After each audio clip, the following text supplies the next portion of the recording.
So first do like little. We have 8 people here. 3, 4, 5, 6.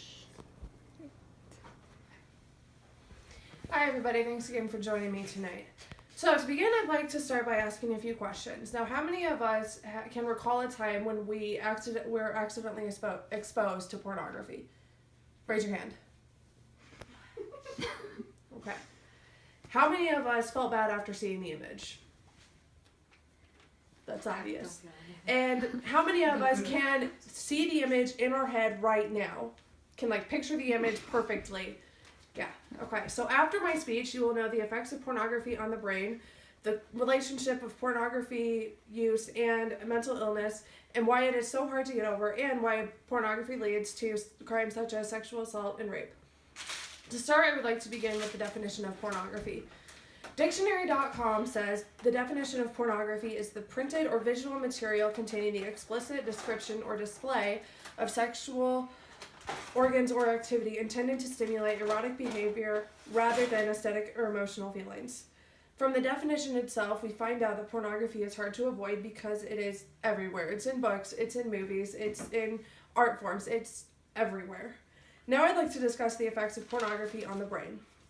Dr. Norman Deutsch, a researcher at Columbia University, tells how different triggers are created when pornography is used. He uses the example of flow. And flow is a process that begins, like, for example, when an athlete is in the zone of what's going on. For a swimmer, it could be a swim meet. For a track runner, it could be the race they're about to compete in. Whatever it is, it's just that focus where the energy needs to be focused on. That is what happens when one views pornography. They become so focused in on it and so zoned in on it that they don't even pay any attention to the outside world. It's kind of when we scroll through Facebook. You just say, oh, it'll only be a few minutes, and you're scrolling through Facebook, and all of a sudden it's 40 minutes later, and you have no idea where the time went. The same sort of thing happens when we view pornography. Other experts explain the effect of that pornography has on the chemical balances of the brain. The New England Journal of Medicine discusses how our brains have a reward center. This is the pleasure center and can happen at any time, such as when one enjoys a kiss or eats food that tastes really good or does a really hard workout.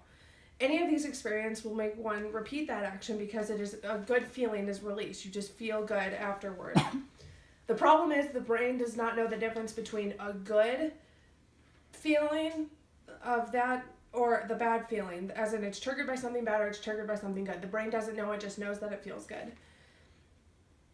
And this is the same sort of, it's addictive substances create a false signal and anything can trigger it. Viewing pornography can give you that high and strong urges to look at it again. And because of that, that is caused by a chemical called dopamine. The higher the level of dopamine, the higher and stronger the urges are. And Dr. Gary Brooks, a psychologist who has been working with pornography addicts for more than 30 years, says anytime one spends time with pornography, it turns into a depressing, demeaning, and self-loathing kind of experience. This is how pornography is related to mental illness.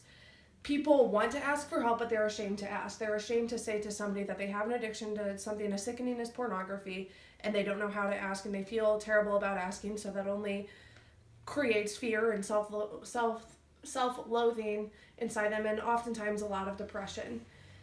They are terrified. Also, what strikes fear in them is they don't know how loved ones are going to feel in them, so they get terrified of asking for help because they just feel maybe loved ones will not love them anymore. The list goes on. Now I'd like to talk about how hard it is to get over pornography.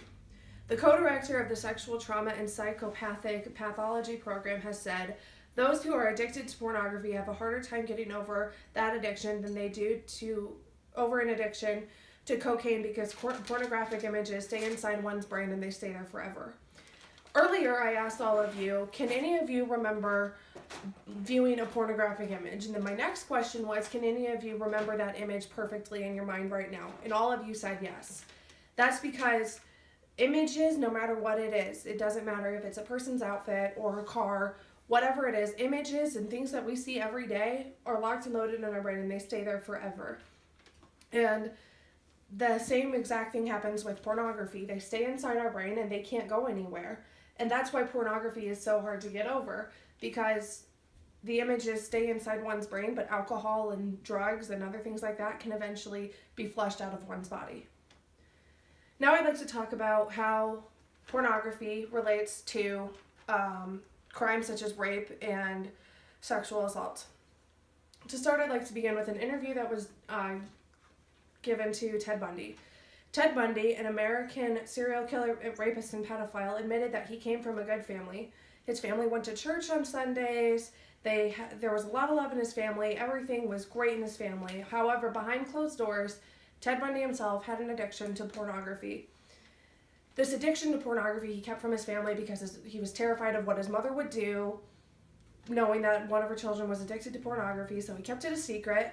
And then with the things that he was seeing, it put inside of him a really strong urge to act out what he was seeing. And with the urges that he had and the strong hormonal imbalance that was created, he wasn't able to find people that would act them out willingly, so he did that. So he did it with others by form of rape or other assault to experience that high that he had before. Many report desperation to act things out, which is what causes people to wind up in jail. So to close, I would like to say that experts in psychology and other forms of study of the brain have found differences of chemical balances in the brain of those who view pornography and those who don't. Also, because of the various forms of pornography, it is hard to avoid. It can be seen anywhere, and people who view porn get desperate to experience their high again, which is where crime may happen. How long was that?